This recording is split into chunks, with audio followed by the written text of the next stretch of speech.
आगरा दलित vote bank के प्रभाव वाला क्षेत्र है। यहाँ साल 2017 से लगातार 2 विधानसभा चुनाव में 9 सीटों में से एक भी सीट बीएसपी नहीं जीत सकी है। कई सीटों पर उसके कैंडिडेट तीसरे या चौथे नंबर पर रहे हैं।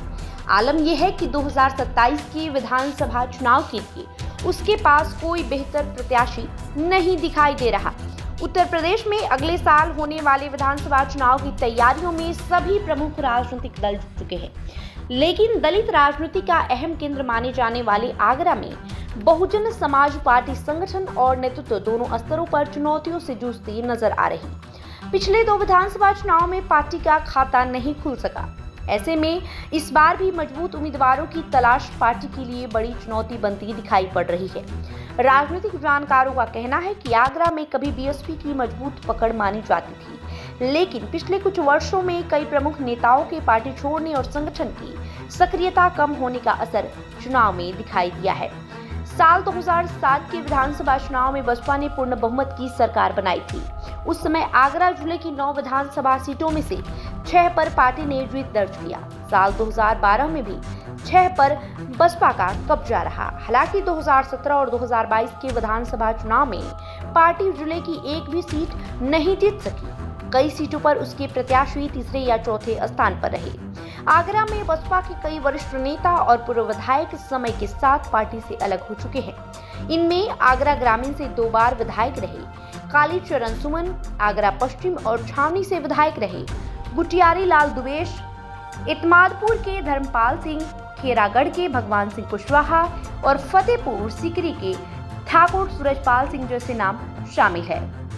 इसके अलावा पूर्व एमएलसी सुनील कुमार चित्तौड़ और कुंवर चंद वकील समेत नेता अलग राजनीतिक राह चुन चुके हैं। बीएसपी की रिपोर्ट्स की माने तो विधानसभा चुनाव को देखते हुए उम्मीदवारों की चयन की प्रक्रिया शुरू हो चुकी है। हालांकि कई सीटों पर अभी तक मजबूत दावेदार सामने नहीं आए। इस बीच 10 अगस्त को आगरा से सटे सादाबाद में बीएसपी के राष्ट्रीय समन्वयक आकाश आनंद की जनसभा प्रस्तावित है। माना जा रहा है कि इस कार्यक्रम के जरिए संगठन को सक्रिय करने और चुनावी रणनीति को धार देने का प्रयास किया जाएगा।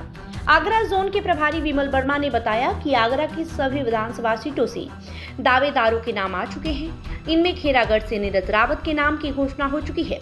शेष विधानसभाओं में 4 से 5 नामों पर विचार मंथन चल रहा है। राजनीतिक जानकारों की माने तो दलित राजनीति के क्षेत्र में अब मुकाबला पहले की तुलना में अधिक बहुकोणीय हो गया है। आजाद समाज पार्टी समेत अन्य दल भी इस सामाजिक आधार में अपनी पैठ मजबूत करने के प्रयास में हैं। ऐसे में बीएसपी के सामने अपने पारंपरिक वोट बैंक को दोबारा संगठित करने की चुनौती है। इसके साथ ही चंद्रशेखर आजाद की बढ़ती लोकप्रियता बीएसपी के लिए खतरे की घंटी साबित हो सकती है। आगरा लंबे समय तक बीएसपी की सबसे मजबूत चुनावी जमीनों में गिना जाता रहा है, लेकिन लगातार 2 चुनावों में मिली हार और दिग्गज नेताओं के पार्टी छोड़ने के बाद 2027 का विधानसभा चुनाव बीएसपी के लिए संगठनात्मक क्षमता और जनाधार की सबसे बड़ी परीक्षा माना जा रहा है। अब देखना होगा कि आने वाले महीनों में पार्टी संगठन को कितना सक्रिय कर पाती है और उम्मीदवारों की चयन के जरिए कितना चुनावी माहौल अपने पक्ष में बना पाती है। हालांकि पार्टी के कार्यकर्ता 10 अगस्त को होने वाली आकाश आनंद की जनसभा से अत्यधिक उत्साहित है। इसे चुनाव का शंखनाद माना जा रहा है। फिलहाल रिपोर्ट में इतना ही। बने रहे राष्ट्र धर्म के साथ। वीडियो को लाइक और शेयर करें। बहुत बहुत शुक्रिया।